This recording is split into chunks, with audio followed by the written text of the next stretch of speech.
متى يكون ظهوره وبأي شيء تستقيم أموره؟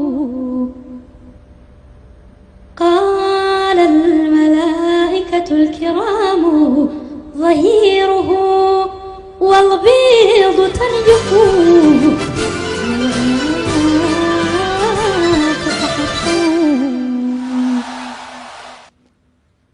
ومن العلامة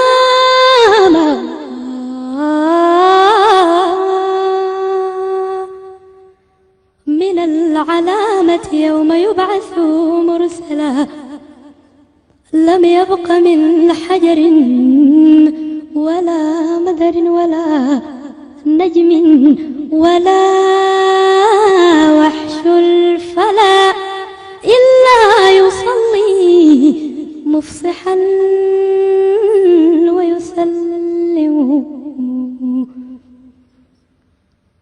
هذه علامته وهذا نعته والوقت في الكتب القديمة وقته ولو أنني أدركته لأطعته وخدمته